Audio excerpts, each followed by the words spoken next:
Ito po si Queenie Sap Extra version 2. So version 2 means compact folding po yung pagkaka-fold niya, and then reversible po yung pinaka-basket po niya, yung pinaka-higaan po niya. Okay?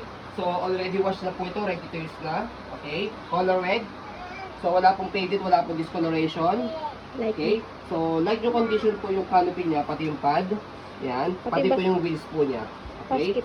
Pati po yung basket niya. Okay? So ito po yung condition po, isa-isa. So yan, full canopy, na-extend po yan. As you can see, meron siyang zipper.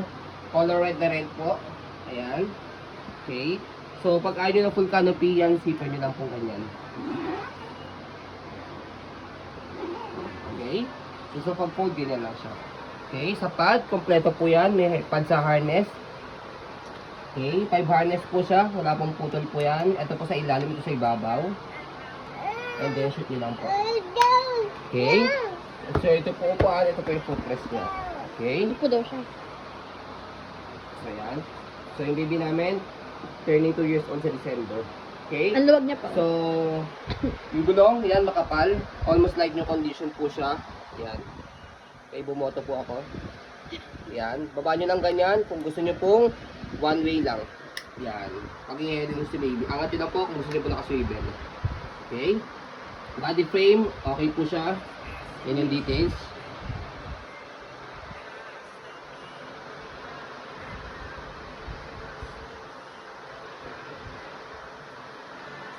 So ito po yung basket niya. Yan. And then yung body frame sa baba, pati yung gulong, makapal. Hindi siya putput. Okay. So sa kabilang side, sa likod. Ayan. Okay. So sa likod, gulong. Ayan. And then body frame sa kabilang side. Alloy po yan. Ayan. Importante. Okay. So sa handle. Mura yung ano.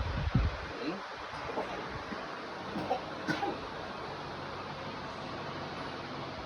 Stopper, darling. Ayan. Stopper. Dalawa po yan. Kulay pula. Stop. Press nyo lang po ganyan. Naka-stop. Okay. Kabila. Go.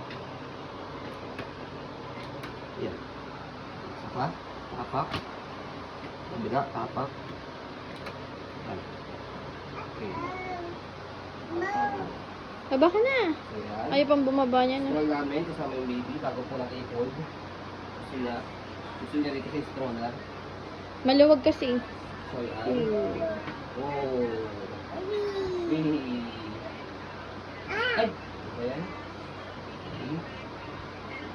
So yan, napapatagal yung baby namin. Okay.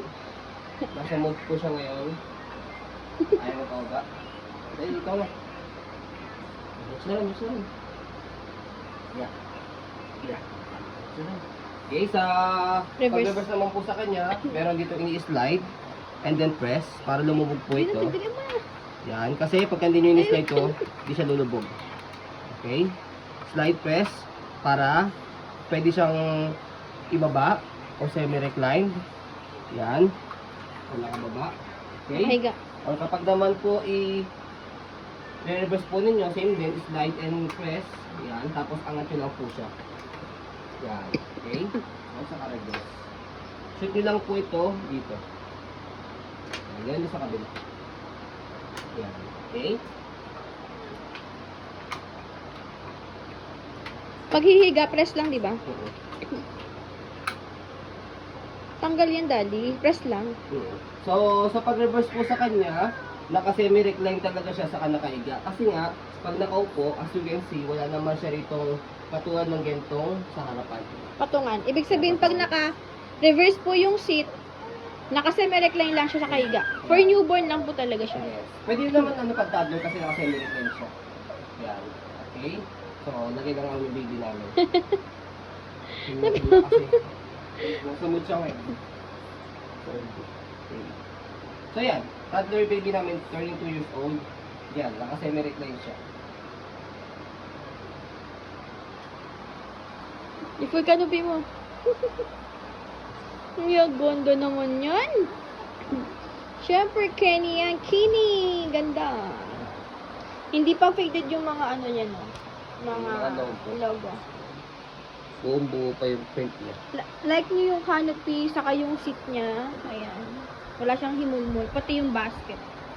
Minimal sign of usage po, which is normal po sa pre-lab.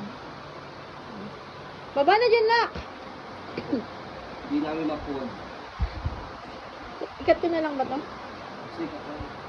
Kata lang po mo. Yan. So, yan.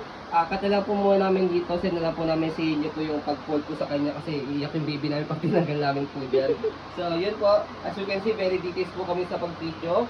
Kasi ang shop policy po namin, no refund, no exchange, what you see is what you get po. So, yun po. Maraming salamat po. Have a nice day and God bless po.